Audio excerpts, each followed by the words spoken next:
একটা নির্দিষ্ট গোষ্ঠী কিংবা একটা নির্দিষ্ট পক্ষ গালিকে খুব মানে ইয়ে করা হচ্ছে। ব্যাপারটা এরকম না। গালি সব জায়গাতেই আছে এবং সবাই এটাকে সেলিব্রেট করছে।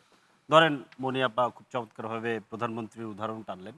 উনি খুবই ভদ্রলোক, গালি-টালি দেন না। কিন্তু গালি দেওয়া ব্যক্তিদেরকে আবার উনি পদায়িত করেন। ২ জনের উদাহরণ আমি দিতে পারবো। যদি নাম জিজ্ঞেস করেন বলতে পারবো। যারা প্রকাশ্যে গালি দিয়েছেন, ধরেন ইশরাক। যমুনা আটকায়া প্রকাশ্যে তার নেতৃত্বে গালি হয়েছে। মাহফুজ একটা সান্ডার নাম, আসিফ একটা ব্যাঙের নাম। সিটিং অ্যাডভাইজারদেরকে, গণ অভ্যুত্থানের ফেস। তাদেরকে গালি দেওয়া লোককে মন্ত্রী বানানো হয়েছে। এখনো ধরেন মনে করেন যে ষাঁড়ের মতো চেঁচায় ধরেন ইয়ে করা হয়েছে তো এটা। আবার ধরেন মনে করেন যে রাশেদ খান বহু টকশোতে গিয়া ধরেন একেবারে ধরেন স্ববর্গীয় চবর্গীয় গালি দিয়েছে। বহু জায়গাতে গিয়ে পাবলিকলি দিয়েছে। এরপরে তাকে এই রাজনৈতিক সহকারী বানানো হয়েছে প্রধানমন্ত্রী। তো এইটা আসলে সব জায়গাতেই আছে। এটা সব জায়গাতেই হচ্ছে। কিন্তু আমি একটা জিনিসকে অন্যভাবে দেখতে পাচ্ছি যে গালিটা নিয়ে ধরেন গালিটা না নিয়ে আপনাদের ব্যাপকভাবে দলের স্ট্যান্ডটা কি? না, গালি নিয়ে না, আপনার ব্যাপকভাবে আমাদের দলের দলের উপর স্ট্যান্ডটা থেকে কি? তো জিনিসটা এসছে তো আমি ওই জায়গাতে আসছি। গালি নিয়ে ব্যাপকভাবে ধরেন যে আলাপটা যে মাত্রায় আসলো সেটা হচ্ছে হবিগঞ্জের ঘটনার পর থেকে। যখনই হামলা হলো, হামলার যে ন্যায্যতা তৈরি করার জন্য গালি দেওয়া হয়েছে এটা প্রতিষ্ঠা করার একটা চেষ্টা করা হলো। আমি জানি না কে কোথায় কি গালি দিয়েছে। গালিগুলো যদি আমরা পেতাম তাহলে আমাদের জন্য ভালো। হ্যাঁ, এটা ঠিক। আমরা সমালোচনা করেছি, তাচ্ছিল্যও করেছি। এটা আমিও করি। তাচ্ছিল্য আমি করি। কেন তাচ্ছিল্য করি কেন? আপনি যে সিস্টেমটা বানায় রাখছেন, এই সিস্টেমের মধ্যে দিয়ে যেটা হয়, ওই সিস্টেমটা হচ্ছে কজ, আমার গালিটা হচ্ছে প্রতিক্রিয়া। খুব সিম্পল। আরেকটা ব্যাপার হচ্ছে যে, আপনি যে ভাষা এবং যে ধরেন কি বলে যে রীতি, যেই নিয়মকানুনের মধ্য দিয়ে দেখেন, সেটা হচ্ছে আমাদের সমাজের খুব ছোট একটা অংশের বানানোর ভাষা এবং নিয়মকানুন। ধরেন এখানকার মধ্যবিত্ত প্রিভিলেজ ক্লাস, যারা এখানে ধরেন টেলিভিশনে আসে, যারা বই লেখেন, যারা সিনেমা বানাইতে পারছেন, যারা নাটক বানাইতে পারছেন, এটা খুবই একটা প্রিভিলেজ ক্লাস। এটার সংখ্যা আসলে কতটুকু? এই ক্লাসটা তৈরি হয়েছে হচ্ছে ব্রিটিশদের ধরেন কি বলে দয়া দাক্ষিণ্যে। এটার একটা ধারাবাহিক জায়গাতে এটা এখানে এসেছে। কিন্তু ধরেন যে জিনিসটা জনপ্রিয় হয়ে যাচ্ছে সেটার ভেতরে খুঁত খোঁজা। যে ধরেন আপনি যখন একটা নাটক, ফারুকের কথা আসছে, আপনি একটা নাটক বানাবেন, সমাজের মধ্যে গালি আছে, তাহলে নাটক কি গালি ছাড়া হবে? নিশ্চয়ই না। তাহলে সমাজের মধ্যে আপনার যেহেতু গালি আছে, আপনাকে ওই তথাকথিত ভালোবাসার নাটকে যেমন শুনতে হবে, দেখতে পারতে হবে, ওইটাও আপনাকে দেখতে পারতে হবে। এবং আপনি যদি সমাজ সংস্কারক কিংবা সমাজ বদলের লোক হন, যারা আপনারা প্রিভিলেজ, তাহলে আপনাকে ওই রুট কজে যায় ওটাকে চেঞ্জ করার জন্য মানে চেঞ্জ করার কি বলে যে ইয়ে উদ্যোগ নিতে হবে। এটা খুঁজে বের করতে হবে যে কিভাবে আপনি এটা উদ্যোগ নেবেন। আপনি যদি আরেকজনকে দোষ চাপায় দেন যে ও গালি দেয় এরা খারাপ, এইটা দিয়ে আপনি এটাকে না, চেঞ্জ করতে দেখেন পারবেন খারাপ না। জিনিসটাকে তো মানুষ আরেকটা জিনিস চর্চা আমি করে। আপনাকে বলি। খারাপ জিনিস কিন্তু খুব আকর্ষণীয়। যেমন দেখেন আমরা ছোটবেলায় তো না, দেখেছি খারাপ জিনিস আকর্ষণীয় এরকম না, এরকম না। খারাপ জিনিস এরকম অবশ্যই আকর্ষণীয়। আকর্ষণীয়। খারাপ না, খুব জিনিসের বেশি প্রতি মানুষ খারাপ কাজ খারাপ করে না। জিনিসের প্রতি মানুষ খুব বেশি মানুষ খারাপ কাজ করে না। খুব বেশি মানুষ যদি খারাপ কাজ করতো আপনি সমাজের এই সিস্টেম নিয়ম শৃঙ্খলা থাকতো না। এটা না। আমি আপনাকে বলি আকর্ষণীয় কিন্তু করে আমি না। এইখানে একটা লাইন বলতে চাই, আমি ফরিদের কথা আপা আমি শেষ করি। একটু লাইনটা বলি। আমরা কিন্তু নাটকে এটাও দেখি যে ধূমপান করছে একজন ব্যক্তি, কিন্তু পিছনে কিন্তু লেখা থাকতো, ছোটবেলা থেকেই দেখে আসছি ধূমপান স্বাস্থ্যের জন্য আমরা ক্ষতিকর। এখনো দিই। আমরা এখনো আমরা দেখে আসছি ধূমপান স্বাস্থ্যের জন্য ক্ষতিকারক। তাহলে সমাজে গালি আছে দেখে যদি নাটকে গালিটা থাকে, ওই গালিটা যে কত পর্যন্ত সংস্কৃতি একটা মানুষকে যেমন সমৃদ্ধ করতে পারে, একটা জাতিকে তেমন ধ্বংস করতে পারে।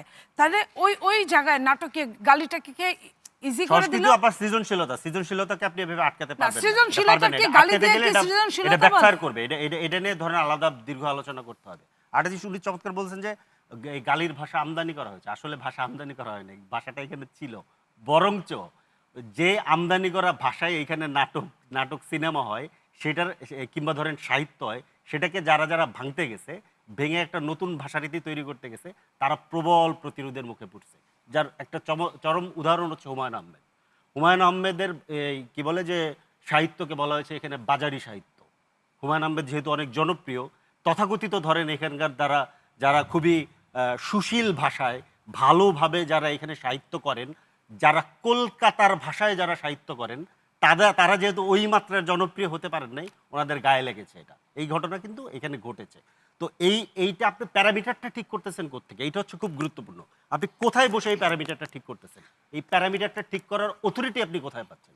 আরেকটা জিনিস আমি যে জায়গা থেকে আমি বলতে চাইছিলাম সেটা হচ্ছে যে এই যে গালি নিয়ে ব্যাপকভাবে যে এখন ধরেন আমাদের আলোচনা হচ্ছে, এই আলোচনাটা হবিগঞ্জের পর থেকে তো, এবং আপনিও ধরেন শুরুটা যেখান থেকে করলেন যে না, আমরা না, কি এই না, নতুন না, রাজনৈতিক হবিগঞ্জের- বন্দোবস্ত হবিগঞ্জের ঘটনা একটা অনেক মিনিট, আগে থেকেই একটা শুরু মিনিট হয়েছে। একটা মিনিট আমি একটু শেষ করি ব্যাপকভাবে আমি নিজে এটা ফেস করছি আমার জায়গাটা আমি বলি আপনি একটা নতুন রাজনৈতিক বন্দোবস্তের সাথে গালিকে ধরেন করলেন নতুন রাজনৈতিক বন্দোবস্ত কি হয়েছে তাহলে গালি কেন বন্ধ হবে নতুন রাজনৈতিক বন্দোবস্ত তৈরি করা যাদের কথা যাদের দায়িত্ব তারা কি সেই দায়িত্ব পালন করেছে যদি দায়িত্ব পালন না করে থাকে তাহলে এটা তো আমাকে যৌক্তিক কথা। একটা মিনিট শেষ করতে দেন যদি তারা দায়িত্ব পালন না করে থাকেন সেই দায়িত্ব পালন না করলে এই যে ধরেন মনে করেন যে বিপ্লবী যে ধরেন তরুণরা যারা রাস্তায় নেমে এসেছিল একদম খালি হাতে রাষ্ট্রের বন্দুকের সামনে যারা দাঁড়াইছিল তাদের কাছে গালি এবং তো লাঠি ছাড়া বিপ্লবী কোনো অস্ত্র তরুণরা তো ছিল না। 90 দশকেও ছিল।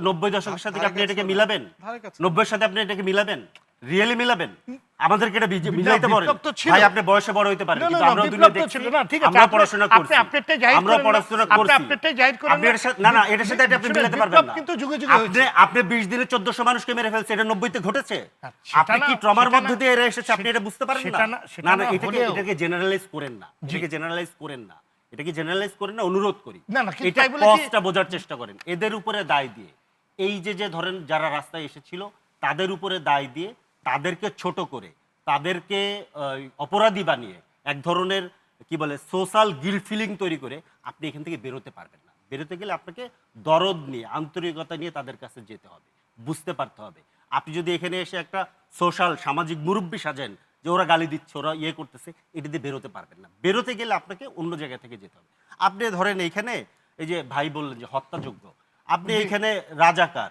জামাত শিবির ছাত্রদল করা এরকম বহু কথা বলে গুম খুন ক্রস ফায়ার এটা বৈধ করা হয়েছে না এটাই তো হত্যাযোগ্য করে তোলা হত্যাযোগ্য করে তোলা যোগ্য শব্দ ভেঙে যদি আপনি তর্ক করেন এটা তো হবে না এই ট্রমার মধ্যে দিয়ে তো এখানকার হাজার হাজার লক্ষ লক্ষ তরুণরা গেছে আমি বিশ্বাস করেন 10 বছর অন্তত 10 বছর আমার অ্যাক্টিভিজমের সময় আমি প্রতিদিন দোয়া করতাম আমি যাতে গুম না হই আমাকে মেরে ফেলুক টর্চার করুক জেলে নেক খুন করে ফেলুক আমার আপত্তি নেই অন্তত আমার লাশ আমার পরিবার পাবে কিন্তু গুম হলে কি হয় এরকম বহু পরিবার আমাদের সাথে এখনো আছে এই ট্রমার মধ্যে দিয়ে একটা কালেকটিভ ট্রমার মধ্যে দিয়ে এই তরুণ প্রজন্ম এসেছে এটাকে এত ইজি টার্মে এটাকে আপনি ডিল করতে পারবেন না আপনি ধরেন রাষ্ট্রীয় ব্যর্থতা রাজনৈতিক নেতাদের ব্যর্থতা বাবার ব্যর্থতার সাথে তুলনার না রাষ্ট্রীয় ব্যর্থতা একদম ধরেন একজন মির্জা ফখরুলের ব্যর্থতা আর আমার বাপের ব্যর্থতা তো এক জিনিস না কারণ আমি বলি মির্জা ফখরুল ইসলাম আলমগীর ধরেন মনে করেন সবাই ওনাকে সম্মান করে আমিও করি উনি নিজে বলেছেন কয়েকদিন আগে বলেছেন না